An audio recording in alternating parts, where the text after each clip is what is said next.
We are live, sir. You can start. Good evening, India. Myself, CA Bikash Bogi from Bombay. So today I'm going to explain various direct tax amendments proposed by Honorable Finance Minister Mrs. Nirmala Sitharaman.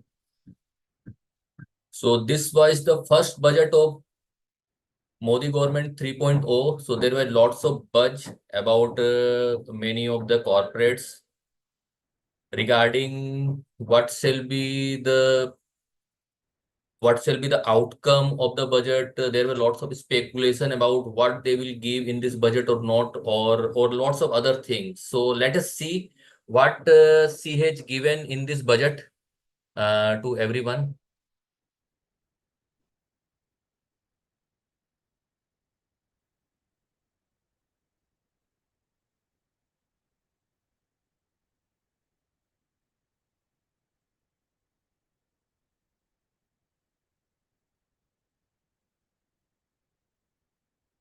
So in this budget, Honorable Finance Minister has made couple of amendments. The amendments are too much. So, but many of the amendments are quite good. Many of the amendments are quite surprising. So, and all these amendments are taking Income Tax Act to a broader level, and to a certain extent, the things are getting simplified in this proposed amendments. So in my session, I have categorized all the amendments in various categories. So I will discuss each and every amendments in detail. I will try to, because I will have having a very limited time. So I would like to take question answers after end of my session. So you can write down your comments or your question in the YouTube comment box. I can take all those questions from there after end of my sessions. So I will try to capture all amendments in a brief in my session. So first I will start with personal taxation. So in case of personal taxation, so 2 years ago, Honorable Finance Minister has proposed first time a new tax regime. So in the new tax regime, they have increased the tax slab, they have increased the exemption limit, and they have given additional tax benefit to taxpayers. The idea seems to be of the government is that gradually they want to go away with the old regime, and they want to promote the new regime. So in this budget also, they have given lots of benefits for the taxpayer who will opt for the new regime. So as per the chart, if you see, so up from 3 lakh to 6 lakhs earlier, the slab was 3 to 6. Now it has increased to 3 to 7. So there is a 1 lakh increase in this slab. So ideally, if you have total income up to 7 lakh rupees, so you don't need to pay any tax. For 3 lakh to 7 lakh, you will get 20,000 rebate. So up to 7 lakh, your tax will be nil. Then from 7 lakh to 10 lakh, 10%, 10 to 12, 15%, 12 to 15, 20%, and then above 15, 30%. So in aggregate, everyone who will opt for a new regime, they will get an approximately 20,000 rupees saving in tax. So now you have lots of money. So I'm feeling like I'm sitting in KBC in front of Mr. Bachchan, and he's asking me कि क्या कीजिएगा आप इतनी धनराशि का. So apart from the slab, so they have also given increase the standard deduction for salaried person from 50,000 to 75,000. Again, family pension deduction has been increased from 15,000 to 25,000. Tax exemption for the employer's contribution to NPS has increased from 10% to 12%. So this is available in new regime, and this is a very welcome move by the government. Government wants salaried person to save for their retirement benefits. That's why they have given the additional benefit for the NPS, each in claiming TDS and TCS. So earlier, what was happening? Suppose in case of a salaried person, if there was any TCS on account of any of the transactions, they were not able to get the TCS credit. So government is, from the proposed amendment, they are done away with this anomaly, and now unsalaried employer can give the details of the TCS to their employer, and they can get the benefit of TCS also. So how this will take place? So I think the detailed process or procedure will be issued subsequently. Now I'm coming to capital gains. So before the budget, during the course of budget speech, and after the budget speech, there were lots of hue and cry with respect to capital gains.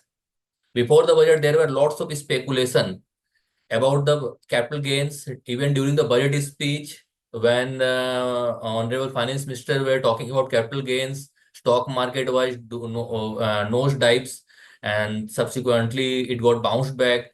And there were lots of confusion, lots of queries regarding each and every steps, each and every amendments related to capital gains. There were lots of queries, questions asked to the finance secretary and finance minister regarding various provisions of the capital gains. But in nutshell, if I see the provision as a whole, so finance minister has brought certain good amendments in the capital gains regime. They try to make it simplified. So before this budget, the taxation regime of capital gains was very complex. So like earlier, someone is having listed share, unlisted shares. So if someone is having 10 different class of assets, so for each different class of assets, there for short term and long term, there are different criteria for selection of long term and short term. 12-month, 24-month, 36-month, any asset can categorize as short term in 12 month also, in 36-month also, or long term, vice versa. So there were lots of confusion regarding the taxability and in which section it will get taxed, how much will be the taxes and indexation will be there or not there. So there will be lots of confusion, lots of things related to capital gains. So through this budget amendment, Honorable Finance Minister tried to simplify the capital gains regime to a certain extent. So now what you need to see, you categorize all your capital asset in two categories, only two: listed securities, other asset. What is listed securities? Listed securities are listed shares in stock exchange, listed bonds, debenture, equity-oriented mutual fund, listed units. Whatever is listed in stock exchange, that is listed securities. Straight away, one criteria. Other than all other assets will be categorized as other assets. So one category, listed securities, one criteria for short term and long term. Listed securities held more than 12 months, long term capital gain; held less than 12 months, short term capital gain. For long term, 12.5%, for short term, 20%, straight away. In case of other assets, held for more than 24 months, long term capital assets, less than 24 months, short term. For other assets, long term 12.5%, short term as per applicable slab rate. What is included in other assets? Other assets include unlisted shares, immovable properties, gold, painting, etc. So suppose you have done one transaction. So budget was presented by Finance Minister on 23rd July. Suppose you have done some transaction in the current financial year before 23rd July. So whether these provisions will be applicable to you? The answer is no. So any transactions of capital gain entered before 23rd July 2024, you will be taxed as per old provisions only. Any transaction entered by you on or after 23rd July, you will be taxed as per current provisions. So I hope this is clear. Again, there are lots of hue and cry regarding that it was in case of real estate, you have removed indexation, how you can do this and that. So like in case of real estate, let me tell you that if you have a big amount of capital gains in a real estate, in a immovable properties, then there is a likely chance that in the in the proposed budget, you are likely to save some amount of tax. Let me give you an example so that you can able to understand it in a more proper way. So suppose you were having one piece of land. The cost of the land was 1 lakh rupees. The fair market value of this land was 10 lakh rupees as on 1/4/2001. So from 2001 till 2024, how much you will get the indexation? You will get indexation roughly 4 times. So this 10 lakh become 40 lakh index cost of acquisition. Suppose if you are selling this land for 50 crore. The land prices increased too much in last in this period. So your total cost will be 40 lakh rupees. Your sale price is 50 crore. So your total capital gains is 49.6 crore. So as per the old regime, as per the provisions before the amendment, you were supposed to pay tax at 20%. 9.6 crore into 20%, 4.6 crore into 20%, 9.2 crore. But as per the new scheme, you need to pay 12.5% only on this 9.6 crore. So in nutshell, you are going to save the tax. Again, in case of other assets, you can claim exemption under section 54 or 54F. So that exemption is still with you.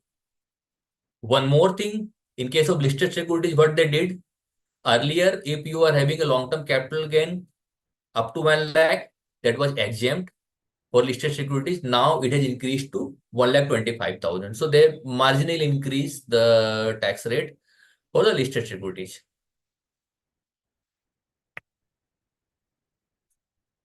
Another stuff in capital gain. So they have done lots of stuffs in case of capital gain. So now they have done some interesting stuff in case of buyback of shares. So to understand this, let me give you one example again. So then only you will able to understand what was the provision earlier and what they did now. Suppose I'm holding a company's share, 1,000 shares, face value of rupees 100, cost 100 rupees per shares. So my total cost is 10 lakh rupees, 1 lakh. 1,000 shares into 100, 1 lakh rupees. Earlier, before the amendment, what was the provision? If the company is buying back those shares from me and giving me a consideration of 10 lakh rupees, company company was supposed to pay tax as deemed dividend for this 10 lakh rupees, and the tax rate was 20%. Now, as per the proposed amendment, as per the earlier amendment, the amount of buyback received in my hands were tax exempt. Now what they did, earlier the taxability was in the hand of company. Now they have shifted this taxability in the hand of the shareholders. So company is now again buying back from me. They are giving me 10 lakh rupees. This 10 lakh rupees will be treated as dividend in my books. So I need to pay tax on this 10 lakh rupees by treating it as dividend, and I need to show it in my tax returns.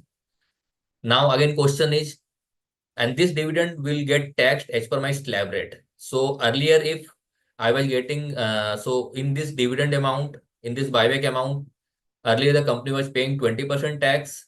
Now tax department will get 30% tax if I'm on a higher tax bracket.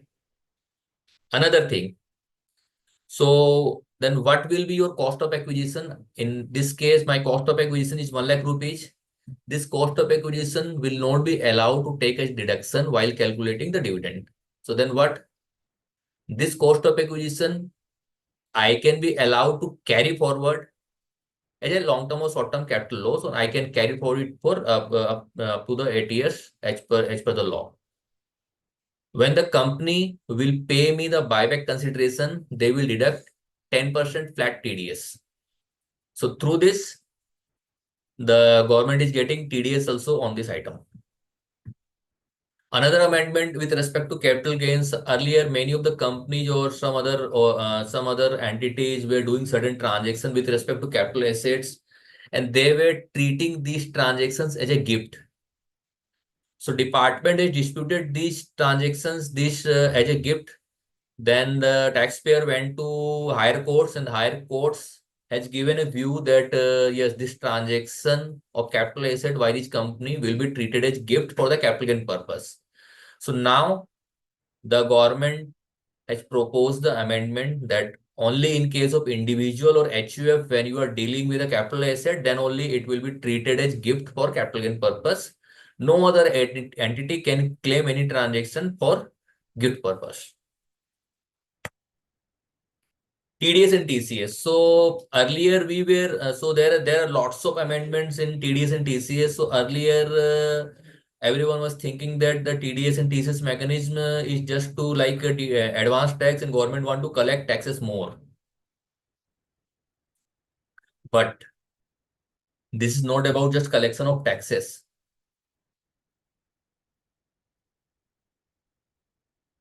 This is about collection of information from various sources. So this intention of the government is seen in the current budget. If you see the chart, it is clearly seen here that in majority of the items, they've reduced TDS rates from 5% to 2%, from 1% to 0.1%, which shows its intention. All these provisions were applicable from 1st October 2024. Another amendment which they have proposed in case of TCS. So earlier in case of TCS, so when you are dealing with buying and selling of luxury cars having worth more than 10 lakh rupees, then the seller was supposed to collect TCS at the rate 1%.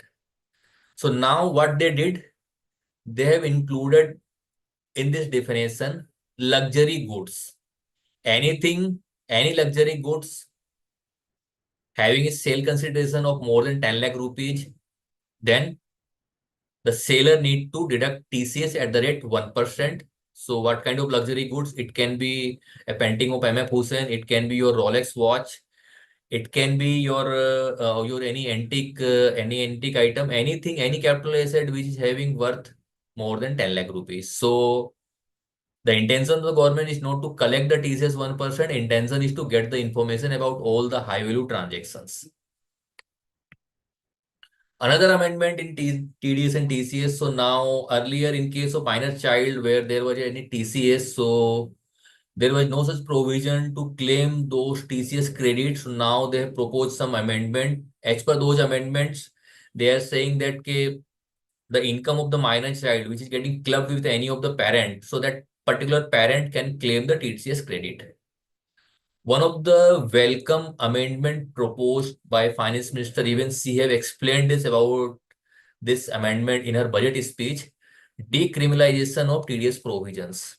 So earlier, what was a provision that in case of delay of TDS, even by 1 day or 110 days, TDS department were launching prosecution proceedings, and at the subsequently the taxpayer were going for compounding and getting these things sorted out. So they have the various authorities, various organizations has represented this before the government, and now they have considered all these representations, and now they have proposed the amendment as per which if any TDS payment is made by the company or entity taxpayer on or before the due date of quarterly TDS, then there will not be any prosecution proceeding. Like in case of TDS, suppose for the first quarter TDS April to June, so suppose there is a payment of first quarter, so you are supposed to make the payment on 5th or 7th of May, and and the due date of this quarterly TDS is 31st July.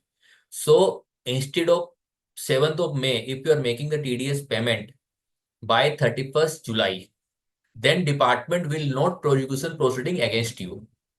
So this is a welcome move by the Honorable Finance Minister. So another thing that earlier in case of default in TDS payment, the interest rate was 1.5%, but in TCS it was 1%. So they have increased the TCS rate also. So you cannot collect the government's payment and keep with you. So if you are holding TDS or TCS, then you need to cover 1.5% interest per month. That is 18% per month. Another clarification amendment with respect to TDS on immovable property. So many of the taxpayers were having confusion that in case of TDS on immovable property, whenever there is a total single payment should not exceed 50 lakhs. So now they've clarified that in case of immovable property, if your total aggregate value of the property is more than 50 lakh, then irrespective of the amount of installment, you need to deduct TDS. One more amendment they proposed that in case of delay in filing of TDS, TCS return, if the delay is up to 1 month, they will not impose any penalty. So earlier the penalty was 100 rupees, 200 rupees per day delay per day of delay. So now they have gone away with this penalty, but this will applicable from 1st October 2024. In case of prosecution proceeding, as per the budget memorandum, they are saying that these provisions will be applicable from 1st October 2024. I personally feel that they should make it clarificatory and they should apply this provision retrospectively to reduce the litigation.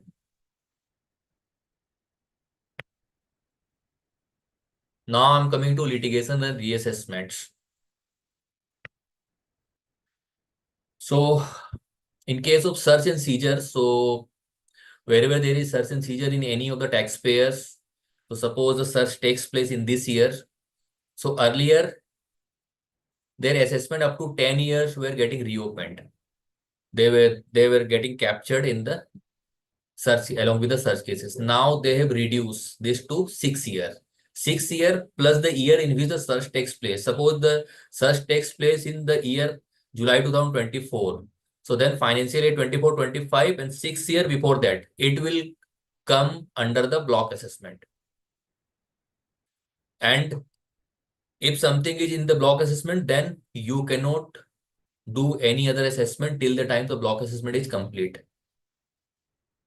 The time limit of completion of the block assessment should be 12 months from the end of the month in which the search is started. So this is the welcome move that now you need to complete the search assessment in a time bound period. During the course of search, if department has found some incriminating document with respect to some other person, then in that other person also, the provisions of block assessment shall be applied.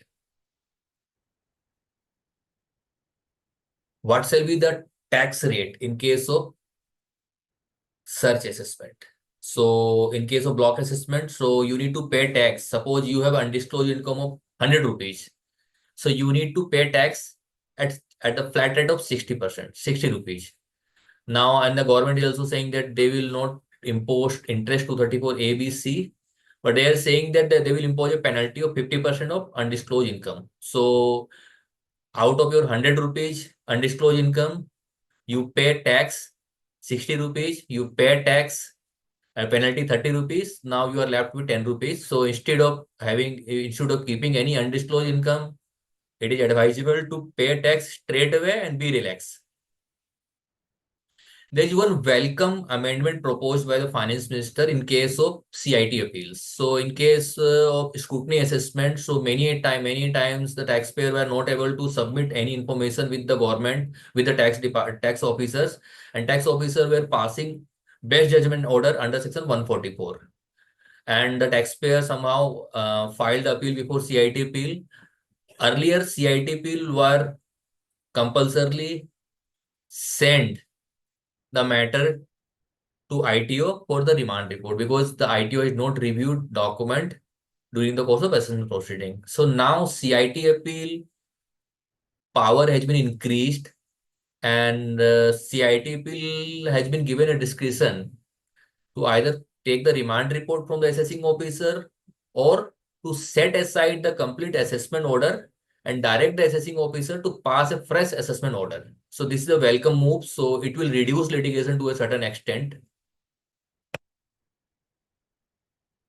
So in case of partners and partnership firms, so government has proposed certain amendments. So what are these amendments? So in case of partners remuneration, so earlier the deduction limit was very low.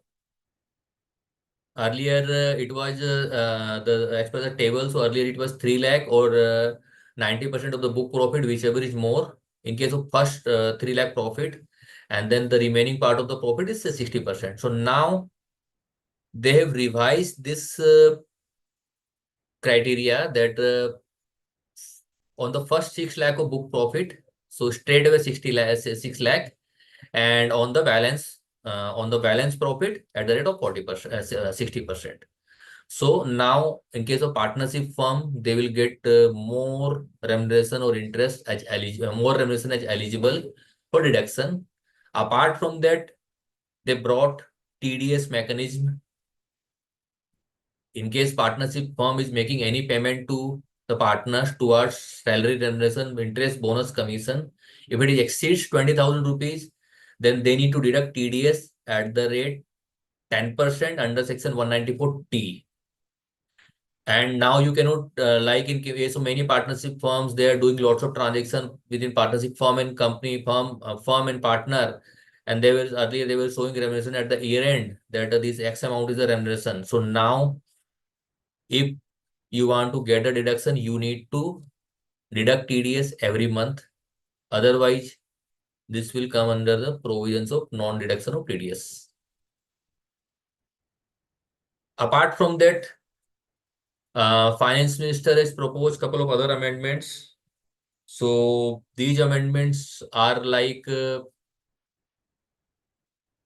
in case of foreign shipping companies, so they have brought presumptive taxation scheme. So in case of any foreign shipping company, if the shipping company is doing this, if their shipping company's ship is running in the Indian territorial waters with Indian tourists, suppose there is a ship of foreign company, it is going from Bombay to Goa or any other place within the Indian territorial waters. So then, in that case, the income is taxable in India. To reduce the compliance burden on those shipping companies, they have brought this presumptive taxation scheme. So what this presumptive taxation scheme is saying? This presumptive taxation scheme is saying that in case of these shipping companies, you can deduct TDS. You can offer your income on presumptive basis at the rate 20%. You don't need to maintain any books of accounts and other things. Straight away pay 20% and you file your return as per the presumptive taxation scheme. Another amendment,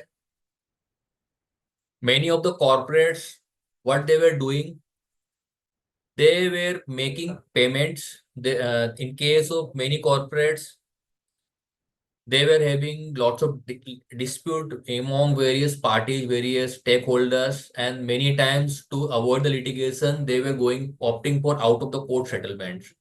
So as per the out of court settlement, they were paying lots of amounts to these parties. And these corporates, these taxpayers were claiming these expenditure as business expenditure. Department has earlier disputed all these stuffs.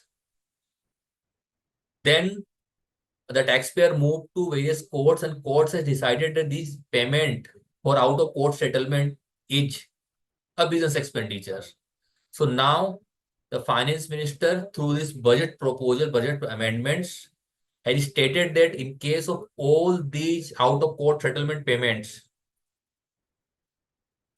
you will not allow to claim it as a business expenditure.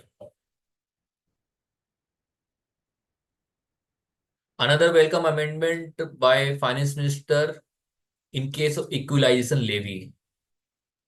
They have removed the provision of equalization levy for e-commerce supply or services with respect to transactions on or after 1st August 2024. So another amendment and very welcome amendment, abolishment of angel tax. So what is angel tax? So in case of many of the startups, many investors were putting the money. Suppose I'm an investor, so I'm subscribing the shares of one startup. Face value of shares 10 rupees, and as per the fair market value, the share price is 1,000 rupees as per the valuation report. And the startup company is thinking that their shares is having worth rupees 1,500. So what was the provision earlier? The startup company were supposed to pay tax on the amount of difference between 1,500 and 1,000 rupees, that is 500 rupees. It was treating as income from other sources as per section 56(2) subsection 7B, that you need to treat when you are receiving anything over and above the fair market value, then you need to pay tax on the excess amount as your income. So this startup company earlier, it was paying tax on this additional amount. So this was this were properly known as angel tax. So now the finance minister, due to the various representations received from the startup community, so they've done away with this angel tax. So now there is no angel tax. Now the startups can take share subscription any amount if they feel that in this if I take this example, even if they feel that their shares is worth having 10,000, they can take it. But this 5627B has been removed from the system. But one more section, this section is section 68. As per this section, wherever a company is receiving any subscription money on account on account of share capital or share premium, so you need to explain the source and source of source. Suppose I am investing 1 lakh rupees in a startup company on account of share capital or share premium. So if there is a query from tax department, then I need to explain, company need to explain my source from where I got the money to investment in the company. So this section 68 is still there, but this abolishment of annual tax is a very welcome move for the startup community. So again, another welcome move. So in case of resident individuals, resident persons, you need to disclose your foreign assets in your ITR. So earlier there were lots of dispute because many of the taxpayers were having nominal assets value in the foreign countries, and due to some mistake they were not able to disclose this in the ITR. So the finance minister has proposed this amendment that if your foreign assets value is less than 20 lakh or less, then you don't need to disclose. And if you forget to disclose it in the return, then the department will not impose any penalty on you for failure to disclose foreign assets in your ITR. Another amendment, in case of foreign companies, tax rate has been reduced from 40% to 35%. One more welcome amendment with respect to direct tax Vivad se Vishwas scheme. So this scheme is a new wine in an old bottle. So earlier the same scheme was there. So this scheme was there for direct tax also. The similar kind of scheme were there for GST also. Now they have reintroduced this scheme. So this scheme earlier was introduced in 2020. So all the provisions related to that particular scheme is more or less same. So they have reintroduced this scheme to settle the dispute. So what is the Vivad se Vishwas? So whenever you have any income tax litigation pending in any of the forum, then you can opt for this scheme.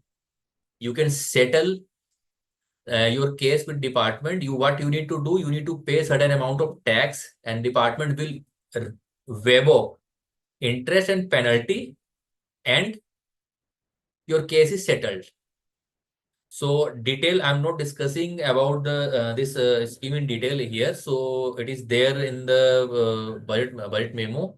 So if you are a taxpayer and if you have any pending litigation and where you think that your case is very weak, so instead of fighting this case before various forum and paying huge fees to tax consultants, it is advisable that you should opt for Vivad se Vishwas scheme.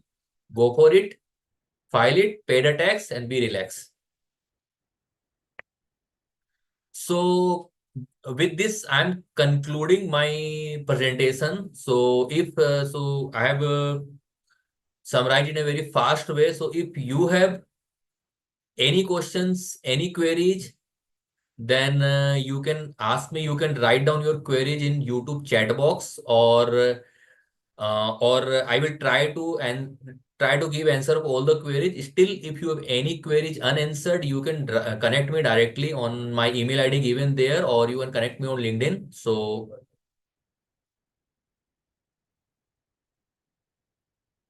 any questions over here? YouTube.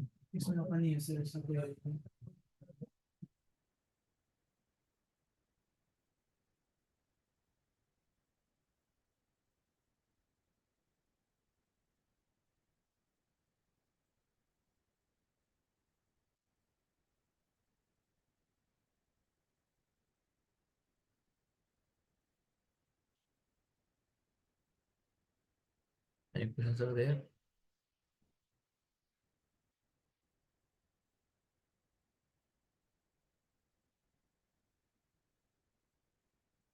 No questions. So there is no questions. So with this, I'm concluding my session. So thank you everyone, those who have joined.